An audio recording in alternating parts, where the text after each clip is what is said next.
everyone, channel Smart Kimia kembali lagi mengupload video tentang penilaian akhir semester khusus kelas 12. Nah, video ini adalah video lanjutan dari part sebelumnya, yaitu part 1 mengenai pembahasan soal latihan ya.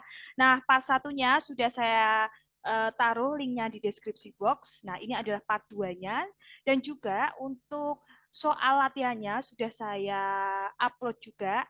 Linknya ada di deskripsi box. Nah, saya sarankan untuk kalian bisa mengerjakan terlebih dahulu soal latihannya untuk ngecek kemampuan kalian apakah sudah sesuai dengan apa yang kalian harapkan atau belum. Nah, kalau sudah dikerjakan bisa dilihat pembahasan pada video part 1 dan part 2-nya. Nah, nanti ada video part 3-nya karena video part 2 ini akan membahas soal latihan nomor 16 sampai dengan 30 ya. Jadi part 3-nya nanti bisa kita bahas soal nomor 31 sampai 35 untuk pilihan ganda karena jumlah total apa soal PAS-nya itu ada 35 pilihan ganda dan juga akan dibahas juga soal latihan isai yaitu 5 soal nomor 36 sampai dengan 40 ya soal latihannya gitu. Jadi bisa dinantikan ya video part 3-nya. Nah, bagi kalian agar tidak ketinggalan, tekan tombol subscribe yang belum menyalakan lonceng, nyalakan terlebih dahulu channel Smart Kimia. Bagi kalian juga tekan like dulu dan juga share agar diapresiasi yang sudah kalian berikan di channel Smart Kimia ini. Oke, terima kasih bagi yang sudah subscribe dan menyalakan lonceng notifikasinya. Semoga video ini bermanfaat. Langsung saja kita ke pembahasan soalnya ya. Oke. Soal nomor 16 ya. Nah, soal nomor 16 ada sebagai berikut ya. Perhatikan gambar berikut ini. Ada gambar 1 sampai dengan 5 ya. Nah, soalnya adalah nomor gambar notasi sel harga NO sel yang tepat adalah oke.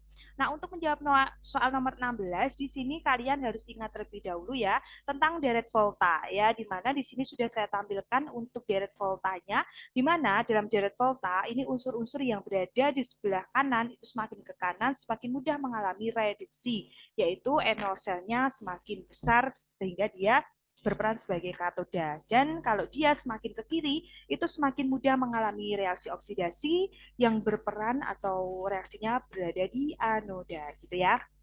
Nah, perlu diingat juga bahwa aliran elektron pada proses sel volta ya, ini dari anoda menuju ke katoda ya, bukan kebalikannya ya. Jadi dari anoda menuju ke katoda. Dan perlu diingat kembali tentang notasi sel ya, di mana untuk penulisan notasi sel ini harus seperti ini ya. Logam anoda dulu, kemudian ion anoda, kemudian garis 2 ion katoda dan juga logam katoda gitu ya. Oke, coba kita lihat untuk notasi sel pada pilihannya. Di sini ada pilihan A sampai E di mana kita bisa analisis ya untuk notasi sel yang A sama B ini ya coba lah ya bisa lah ya. Coba kita lihat yang C. Nah di sini C ion dari katodanya itu justru malah di sebelah paling kanan. Nah ini salah ya. Ini jelas salah. Kemudian yang D ini juga sama ya. Ini malah di sebelah kanan ya. Ini pun juga sebelah kanan sendiri. Berarti ini salah ya. Kita sudah mengeliminasi 3 jawaban yang salah. Coba kita analisis untuk jawaban A sama B. Nah, jadi di sini untuk gambar nomor 1 ya, karena jawaban A itu kan untuk gambar nomor 1 ya, logam yang digunakan itu adalah Ni dengan Zn. Nah, coba kita lihat posisi dari Ni dengan Zn di dalam deret volta, di mana ini Ni dan Zn itu sebelah sini. Berarti di sini posisi dari Ni itu di sebelah kanan dari Zn, maka Ni ini mengalami reaksi reduksi dan berperan sebagai katoda, sedangkan Zn berperan sebagai anoda, maka bisa kita teruskan ini Ni itu katoda, Zn anoda. Nah, aliran elektronnya dari anoda menuju ke katoda sudah betul ya. Maka untuk penulisan notasi selnya ada seperti ini ya. Jadi logam anoda yaitu Zn, garis ion anoda yaitu Zn2+, kemudian garis 2, ion katoda yaitu Ni2+, dan Ni. Kemudian untuk NO selnya, NO sel rumusnya sendiri kan N0 sel sama dengan N0 dari katoda dikurangi N0 dari anoda kan gitu ya. Dimana berarti di sini N0 selnya N0 sel Li dikurangi N0 sel Zn ya. Maka karena Ni berada di sebelah kanan dari Zn pasti dia lebih positif ya. Maka Ni dikurang Zn ini untuk NO selnya bernilai positif gitu ya. Coba kita lihat di optionnya. Oh, ya, oke betul ya. Berarti jawabannya adalah yang A. ya. Oke, jawabannya yang A. Nah, tapi coba kita lihat kenapa yang B salah. Coba ya. Di sini dia logamnya adalah Ni dengan Cu. Oke ya, Ni di posisinya itu berada di sini ya. Kemudian Cu itu sebelah sini ya, berarti Cu itu lebih kanan dari Ni, maka Cu ini berperan sebagai katoda. Ini katoda, ini Ni berarti anoda. Nah, di sini aliran elektronnya sudah salah ya. Seharusnya dari anoda menuju ke katoda, tetapi di sini malah dari katoda menuju ke anoda gitu ya. Jadi nomor gambar 2 itu seharusnya aliran elektron dari anoda ke katoda. Nah, ini saya sajikan untuk gambar nomor 3. Penulisan notasi selnya yang betul adalah seperti ini, gambar 4 ada seperti ini, gambar 5 tadi ini arah aliran elektronnya ini juga salah ya, seharusnya dari anoda ke katoda gitu ya. Untuk soal nomor 16 sudah cukup jelas, kita lanjut ke soal nomor 17. Nah, di sini ada gambar mengenai proses korosi ya, di mana ada gambar 1 sampai 4. Pertanyaannya adalah berdasarkan gambar di atas, maka yang cepat terkorosi adalah tabung. Nah, di sini kalian harus ingat mengenai faktor-faktor yang menyebabkan korosi. Nah, di sini saya sajikan beberapa faktor yang mempengaruhi korosi, yaitu yang pertama kontak langsung dengan larutan asam atau basa atau elektrolit ya, kontak langsung dengan oksigen dan juga air, serta permukaan logam yang tidak rata. Pada soal nomor 1 atau pada soal nomor 17 gambar nomor 1, di sini ada logam yang dicelupkan dalam larutan kalium hidroksida yang merupakan basa. Ya, di sini juga adanya pengaruh dari oksigen karena tabungnya tidak tertutup ya ini ya. Nah, berarti ini dia bisa mengalami korosi dan juga bisa cepat ya. Kemudian yang gambar 2 ini ada logam dicelupkan dalam larutan asam bromida yang merupakan larutan asam. Berarti ini ada pengaruh dari oksigen juga ya, ini bisa cepat juga. Kemudian yang ketiga ini ada logam dicelupkan dalam air, tetapi di sini dia disumbat ya, disumbat. Berarti ini pengaruh oksigennya tidak ada. Dan air ini karena dia kalau dibandingkan dengan nomor 1 sama 2, nomor 3 ini bisa mengalami korosi tapi tidak cepat ya. Dia lebih cepat yang gambar 1 dan 2. Kemudian untuk gambar nomor 4 di sini ada logam dicelupkan dalam air, tapi airnya sudah dididihkan dan di sini ada pengaruh oksigen. Nah, ada beberapa buku yang menyebutkan bahwa suhu itu dapat mempengaruhi tidak dapat mempengaruhi adanya proses korosi ya, tidak menyebabkan korosi. Tapi ada juga buku yang menyebutkan bahwa suhu itu mempengaruhi cepatnya korosi, tetapi memang sangat lama sekali ini suhu ya, sehingga di sini kalau dibandingkan dengan gambar nomor 1 dan 2, ini juga lebih lambat ya ini ya untuk gambar nomor 4. Maka yang cepat mengalami korosi itu adalah gambar tabung nomor 1 dan 2 itu. Jawabannya yang A gitu ya untuk nomor 17. Nah, kita lanjut ke soal nomor 18 ya. Ini ada gambar lagi mengenai proses korosi dari paku ya. Ada gambar 1 sampai dengan 5. Di mana ini besi yang gambar 2 dilapisi dengan magnesium, kemudian besi dihubungkan ya ini ya, dihubungkan dengan Zn dan seterusnya. Pertanyaannya adalah besi yang cepat terkorosi, percobaan nomor. Oke, di sini saya tampilkan lagi deret volta ya. Sebegitu pentingnya si deret volta ini, maka kalian diharapkan untuk paham ya mengenai deret volta ini. Nah, kita lihat untuk gambar nomor 1, ini dia tidak dihubungkan dengan logam apapun ya besinya.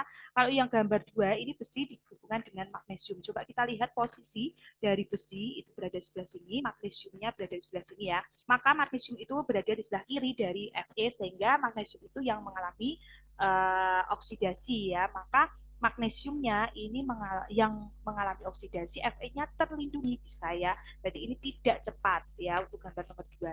Gambar nomor 3, Fe dengan Zn. Zn itu sebelah sini, itu di sebelah kiri juga dari Fe. Maka Zn-nya yang terkorosi, Fe-nya bisa terlindungi, berarti tidak cepat terkorosi nih ya si besinya. Kemudian yang nomor 4 nih, dihubungkan dengan Cu. Cu itu berada di sebelah sini ya, berarti berada di sebelah kanannya Fe.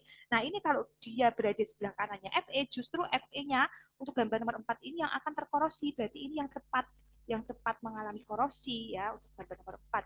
Berarti ya jawabannya yang D. Tapi coba kita lihat untuk yang option E. Di sini Fe dilapisi dengan Al. Oh, Al sebelah sini. Berarti Al itu berada sebelah kiri dari Fe. Maka Al-nya ini yang terkorosi, Fe-nya bisa terlindungi atau Fe-nya dia di sini tidak cepat terkorosi. Jadi itu ya jawabannya untuk nomor 11 yang D. Langsung lanjut ke soal nomor 19 ya. Nomor 19 soalnya adalah elektrolisis suatu larutan menghasilkan reaksi sebagai berikut ya. Di katoda ini Ni2 plus 2E menjadi Ni ya. Berarti ini yang bereaksi adalah Ni2 plus. Maka nanti senyawanya itu pasti tersusun dari N ini. Nah, kemudian yang anoda di sini yang bereaksi adalah airnya ya. Kalau di anoda yang bereaksi ini airnya, berarti nanti si pasangannya dari Ni ini mungkin saja uh, ini adalah ion sisa asam. Jadi mungkin saja SO4, 2 min atau NO3 min dan lain-lain ya karena yang biasa adalah airnya. Gambar yang tepat untuk peristiwa elektrolisis tersebut adalah coba kita lihat gambarnya ya yang A di sini ya.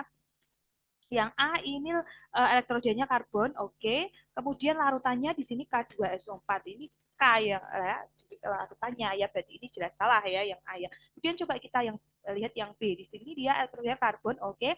Kemudian untuk larutannya NiSO4. Betul ya ini ya. Ni ini sudah sesuai ya. Kemudian SO4 merupakan ion sisa asam. Oke, berarti jawabannya adalah yang B. Oke. Langsung lanjut ke soal nomor 20. Ya, elektrolisis larutan CuNO3 dua kali dengan elektroda PT dihasilkan tembaga 508 gram. ArCu adalah 63,53. Nah, volume oksigen yang terbentuk di anoda dalam keadaan STP adalah, jadi nanti kalau dalam keadaan STP itu pasti ini ya, kalau mau mencari mol itu dibagi dengan V dibagi dengan 22,4.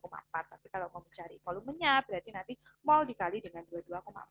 Oke, nah di sini yang digunakan adalah elektroda PT yang merupakan elektroda inert, berarti dia tidak ikut bereaksi, maka diabaikan aja. Nah, di sini yang dielektrolisis adalah larutan CuNO3. Nah, CuNO3 dua kali, maaf.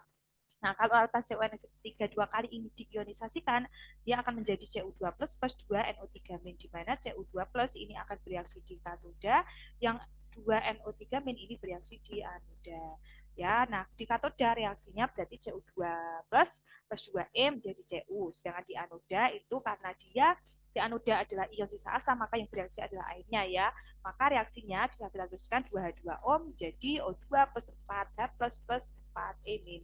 Nah, di sini yang diketahui itu adalah massa dari tembaga. Berarti massa dari tembaga itu ini ya. Sebentar saya ganti ballpoint deh biar tidak merah ya. Ya.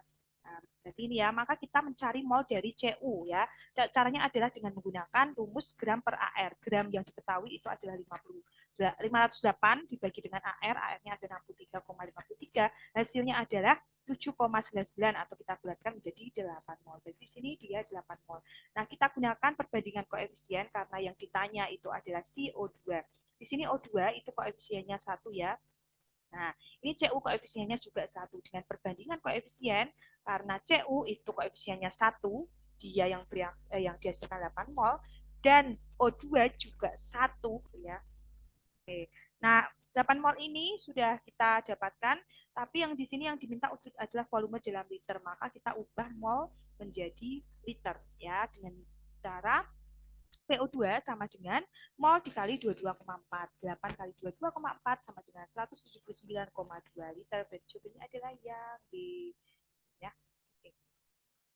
Ya, sekarang soal nomor 21. Nah, berikut ini beberapa reaksi yang terjadi di anoda maupun katoda.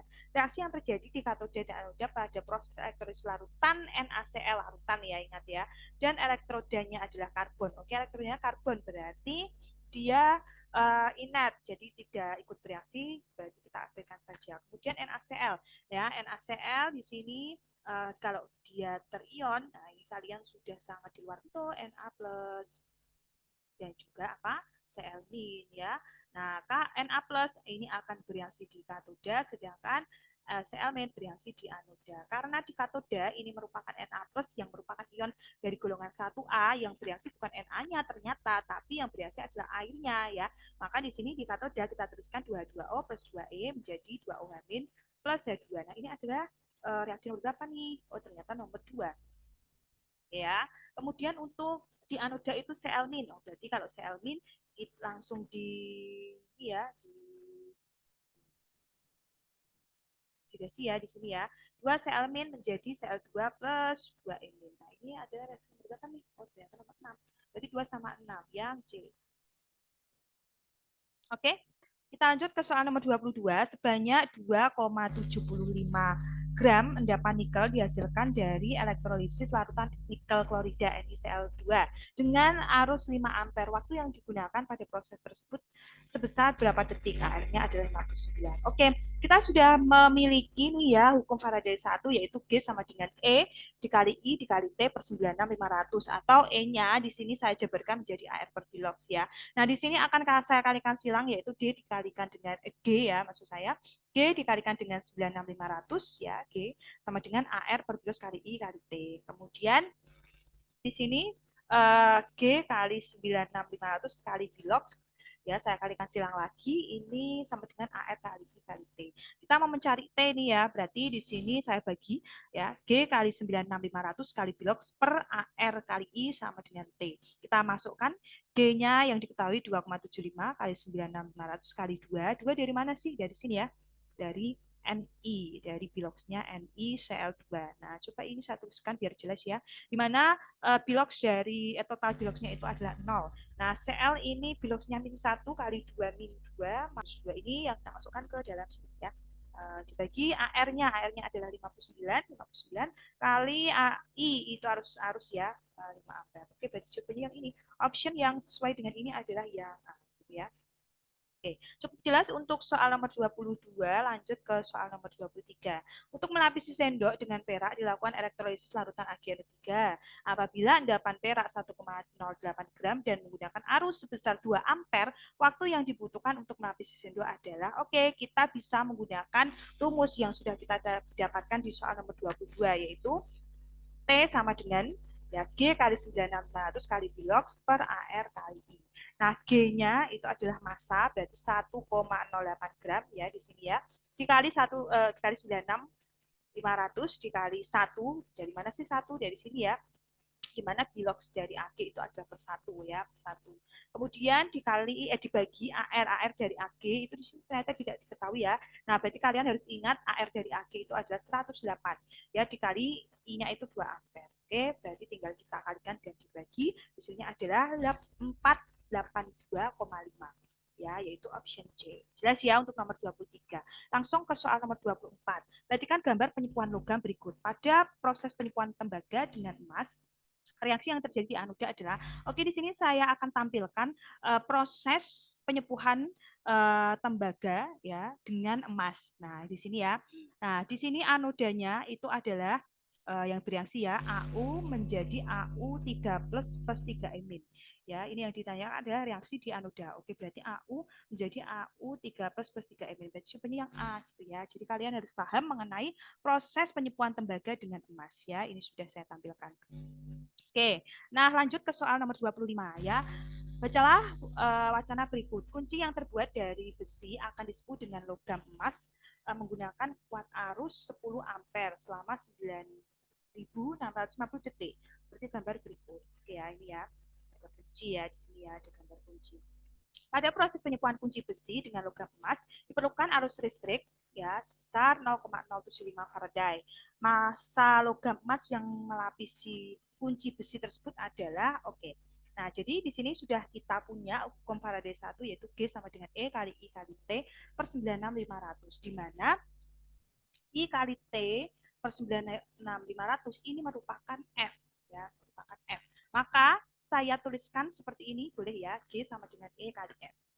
Nah, E itu adalah AR per bilox. AR-nya itu sudah diketahui 197 ya, biloxnya dari AU ya di sini ya, itu adalah 3 ya, dikali Faraday-nya itu sama dengan 0,075 ya.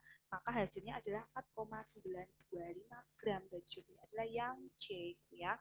Oke, cukup jelas untuk soal nomor 25. Lanjut ke soal nomor 26. Nah, soal nomor 26 di sini disajikan data ya, ada tabel. Nah, berdasarkan data mineral dan kandungan unsur yang sesuai terdapat pada nomor. Oke, nah nomor 1 ini adalah mineral kalkopirit ya.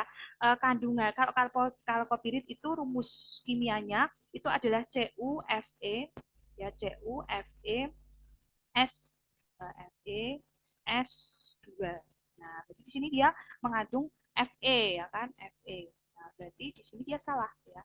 Satu ini salah. Kemudian yang sendawa cili itu senyawanya adalah Na2O3 ya. Ini ada kandungan natrium. Oke, berarti yang nomor 2 itu betul. Kemudian pirit. Pirit itu senyawanya adalah FeS2, berarti dia mengandung besi. Di sini tembaga, berarti salah. Kemudian dolomit. Dolomit itu senyawanya adalah CaMgCO3 dua kali. Berarti dia mengandung kalsium. Oke, betul. Kemudian magnetik. Magnetit itu rumus senyawanya adalah Fe3O4. Dia mengandung besi. Di sini seng, berarti salah. Berarti jawabannya adalah 2 dan 4. 2 dan 4 adalah option D. Gitu ya. Oke, sekarang lanjut ke soal nomor 27. Sifat umum yang tepat untuk golongan alkali tanah. Alkali tanah itu adalah golongan 2A, ya. Itu yang apa? Oke, yang pertama mempunyai elektron valensi 2, betul ya. Nah, makanya dia berada di golongan 2A. Kemudian oksidator kuat, salah ya. Kemudian jari-jari atom semakin besar dari atas ke bawah, betul. Jadi jari-jari atom itu sifatnya sifat keperiodikannya itu dari dalam satu golongan dari atas ke bawah itu jari-jari atom semakin besar, kemudian mudah larut dalam air. Mudah larut dalam air, ya bisa sih ya, cuma kecuali BE ya ini ya.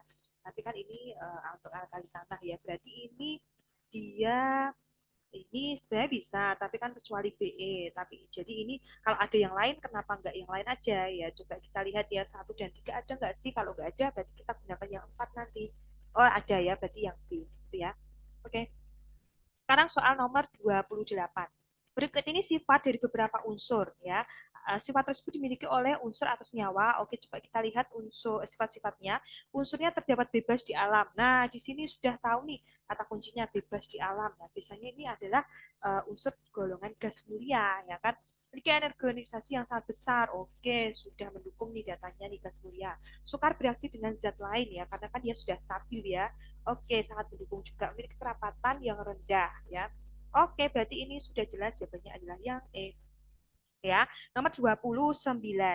Ya, nah pada proses industri logam besi dihasilkan dari besi Fe2O3 melalui reaksi reduksi dengan kokas atau karbon ya sesuai reaksi Fe2O3 plus 3C menjadi 2Fe plus 3CO ya. Jika tersedia 32 kilogram besi murni maka massa logam besi yang dapat dihasilkan adalah sebesar oke ya ini opsinya. Nah, oke yang pertama kita tuliskan dulu reaksinya. Yang diketahui di sini itu adalah 32 kilogram gitu ya. Nah, yang ditanyakan ya, di sini dihasilkan berapa kilogram. Nah, caranya adalah kita mencari mol dulu. Mol simbolnya itu N ya, yaitu dengan cara massa yaitu 32 dibagi dengan mR. Nah, cara menghitung mR dari Fe2O3 berarti ini Fe ini ada 2 ya. Nah, di sini berarti AR-nya berapa sih? FeO56. Berarti kan 2 kalau saya tuliskan secara lengkapnya ya ini ya. Berarti kan 2 kali AR dari Fe itu 56. Ditambah dengan oh jumlahnya ini 3. Berarti di sini 3 dikali ARO. ARO sudah diketahui itu 16. Ya. Nah, ini tinggal kita kalikan ya. Berarti ini 32 dibagi dengan ini 2 kali 56 ditambah 3 kali 16 itu sama dengan 160 ya. 160. Berarti 32 dibagi dengan 160 itu hasilnya adalah 0,2 mol. Ya. Nah, di sini ya berapa nah kita perbandingan koefisien. Ini koefisiennya 1 dihasilkan 0,2 mol. Kalau koefisiennya 2 berarti dihasilkan 0,4 mol gitu kan ya. Maka kita ubah mol dalam kilogram ya.